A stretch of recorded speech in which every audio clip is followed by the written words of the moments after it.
নানা ধরনের কথা নানা জায়গা থেকে আপনারা শুনবেন, কিন্তু আপনারা আমাদের রাজনৈতিক কর্মসূচি দেখে আমাদেরকে বিচার করবেন। আমরা কোন রাজনীতিগুলোকে সামনে নিয়ে আসি, এখানে সংস্কার নিয়ে আমরা কাজ করছি, এখানে আমরা সব ধর্মের মানুষের সহাবস্থানের জন্য কাজ করছি, সব জাতির মানুষের জন্য আমরা সহাবস্থানের জন্য কাজ করছি।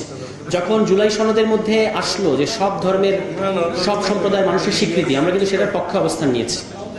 ৭২-এর যে সংবিধান, সেখানে কিন্তু শুধুমাত্র যারা বাঙালি তাদের অধিকারের কথা বলা হয়েছে, অন্য যারা জাতির তাদের অধিকারের কথা কিন্তু এখানে স্বীকার করা নাই। সবাইকে বাঙালি হতে হবে, তারপর আপনি অধিকার পাবেন।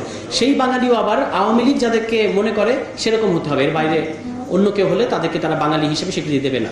এরকম ট্যাগিংয়ের রাজনীতি হয়েছে অনেককাল, এবং হিন্দুদের রক্ষাকর্তা বলে তারা হিন্দুদের ভয়ঙ্কর সর্বনাশ করেছে, তাদের জমি আত্মসাৎ করেছে, ব্যবসা আত্মসাৎ করেছে, তাদেরকে হত্যা করেছে।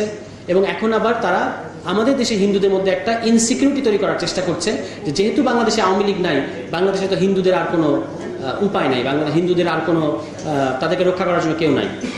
হিন্দুদেরকে যে কোনো নাগরিককে রক্ষা করার জন্য বাংলাদেশে একটা রাষ্ট্র আমাদের করতে হবে, যে রাষ্ট্রের সকল ধর্মের মানুষের সমান অধিকার থাকবে, হিন্দুদেরও সমান অধিকার থাকবে। এটা বলা বাহুল্য, এটা মানে বলার কোনো দরকার নাই। আমরা এখানে ধর্ম দেখে কারো নাগরিক অধিকার নিশ্চিত করতে চাই না, সব ধর্মের মানুষের সমান অধিকার থাকবে, এইটা আমাদের রাজনৈতিক কমিটমেন্ট। সর্বশেষ কথা বলবো সেটা হলো যে আপনাদের যে কোনো ধরনের সমস্যায় নাগরিক এনসিপি আপনাদের পাশে আছে, এবং আপনাদেরকে কেউ একটা ফুলের টোকা দেওয়ার আগে আমরা আপনাদের সবসময় ঢাল হয়ে থাকতে চাই আপনাদের সাথে।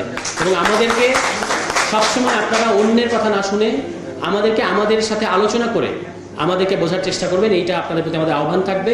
এবং সম্প্রীতির জুলাই শুধুমাত্র এই আজকের কর্মসূচি না, আমি আশা করব আপনাদের প্রতি আহ্বান জানাবো যে সব ধর্মের মানুষদের নিয়ে সম্প্রীতির বাংলাদেশ গড়ার জন্য ভবিষ্যতে আপনারা কাজ করে যাবেন, এটা আপনাদের প্রতি আমাদের প্রত্যাশা থাকবে।